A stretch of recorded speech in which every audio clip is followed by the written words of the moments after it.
বয়সভেদে দেশের বিভিন্ন রাজনৈতিক দলের প্রতি জনসমর্থনের একটা চিত্র দেখুন। ২৭ বছরের নিচে মানে ১৮ থেকে ২৭-এর ভেতর যাদের বয়স, তাদের মধ্যে বাংলাদেশ জাতীয়তাবাদী দল বিএনপি ৯%, আওয়ামী লীগ ৭%, এনসিপি তথা নাগরিক পার্টি ৪% এবং জামায়াতে ইসলামীকে ১২% তরুণ তরুণী ভোট দিতে চান বা তাদের জনসমর্থন আছে। জরিপের বিষয়ে সিদ্ধান্ত জানায়নি ৪৮% মানুষ। তো এই জরিপে সবচেয়ে বেশি জনসমর্থন নিয়ে এগিয়ে আছে কোন দল?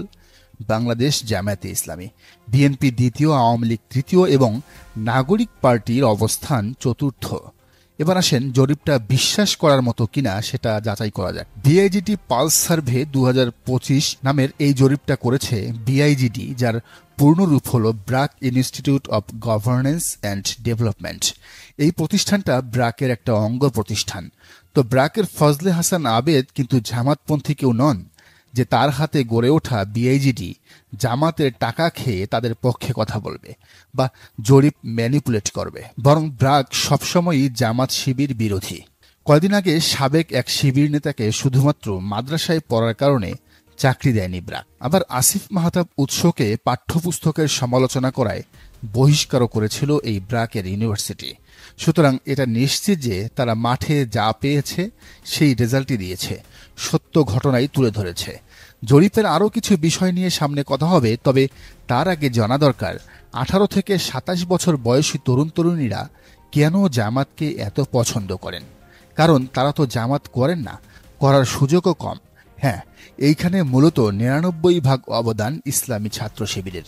জেনজি হিসেবে পরিচিত এই তরুণ তরুণীদের আকৃষ্ট করেছে ছাত্র শিবির। বিশেষ করে ৫ আগস্টের গণ অভ্যুত্থানের পর শিবির এখন বাংলাদেশের কোটি কোটি তরুণ তরুণীর প্রিয় সংগঠন।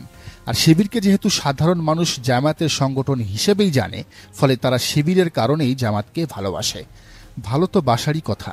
ছাত্রদল, ছাত্রলীগ, বাকছাসের নেতারা যখন চাঁদাবাজি, ছিনতাই, দখল আর শিবিরের বিরুদ্ধে বিষোদ্গার করতে ব্যস্ত, তখন শিবির করছে সাংস্কৃতিক অনুষ্ঠান, ফ্রি মেডিকেল ক্যাম্প, জুলাই প্রদর্শনী।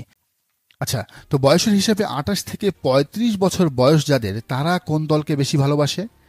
বিআইজিডি বা BRAC institute of governance and development নামের প্রতিষ্ঠানটি বলছে এই বয়সের মানুষদের মধ্যে বিএনপি ১১%, জামাতও ১১%, আওয়ামী লীগ ৭% এবং এনসিপিকে ২% মানুষ ভোট দিতে চায়। আর সিদ্ধান্ত জানায়নি ৫০% মানুষ। তো এখানে বিএনপি জামাত 50-50, হাড্ডাহাড্ডি লড়াই হয়েছে। তো এই ২৮ থেকে ৩৫ বছর বয়সের হিসাবটা মূলত যুবকদের হিসাব। জামাত এখানে যে সাফল্য দেখিয়েছে তা তাদের যুব বিভাগের সাফল্যই ধরা যায়। তাছাড়া সাবেক শিবিরেরও একটা বড় অবদান এখানে আছে। তবে জামায়াতের বাইরে যারা আছেন তারা এক্ষেত্রে জামাতকে পছন্দ করেন দুটি কারণে। এক, জামাতের কর্মসংস্থানমুখী চিন্তাভাবনা। ২, দেশকে স্থিতিশীল রাখতে তাদের ভূমিকা। কারণ এই বয়সী মানুষরা সাধারণত কাজের পরিবেশ চায়। তারা চায় একটা শান্ত দেশ যেখানে বিনিয়োগের পরিবেশ থাকবে, চাঁদাবাজি থাকবে না, দেশ অশান্ত থাকবে না। এরপর ৩৬ থেকে ৫০ আর ৫০-এর ওপর যাদের বয়স, সেখানে বিএনপি জামাত অনেকটা হাড্ডাহাড্ডি লড়াই হয়েছে। আওয়ামী লীগ আর এনসিপির জনসমর্থনে এখানে তলানিতে।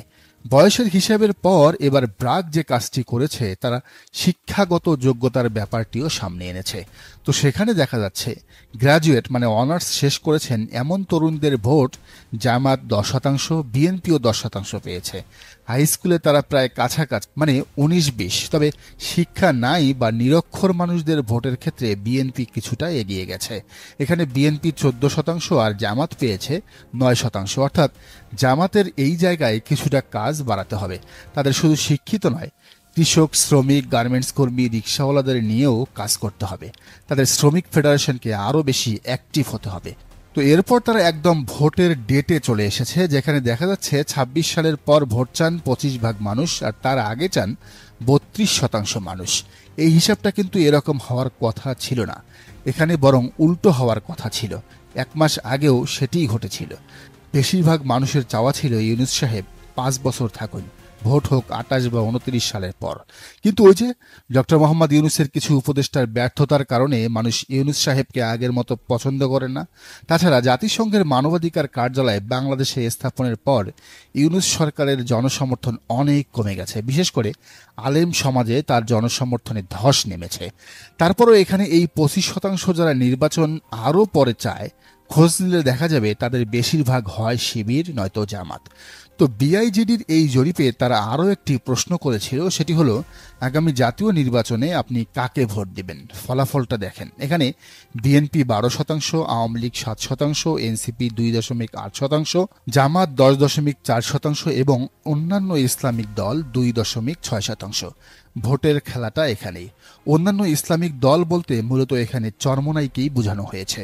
তো জামাত চরমোনাই জোট হলে জামাতের 10.4 আর ইসলামিক দলের 2.6, দুইটার যোগফল কত হয়? 13। বিএনপির চেয়ে এক বেশি। ফলে জামাত আমির ডাক্তার শফিকুর রহমানের মাস্টার প্ল্যান যদি বাস্তবায়িত হয় এবং বৃহত্তর ইসলামিক জোট এবারের ভোটে একটাই মার্কা দেয় এবং একটাই বাক্স দেয়, তাহলে আগামী ইলেকশনে দেশে ইসলামের বিজয় কেউ ঠেকাতে পারবে না ইনশাআল্লাহ। দর্শক, আপনারও কি তাই মনে হয়? জানান কমেন্টের ঘরে। আর এই চ্যানেলে নতুন হলে অবশ্যই সাবস্ক্রাইব করুন এবং বেল আইকনটি বাজিয়ে রাখুন।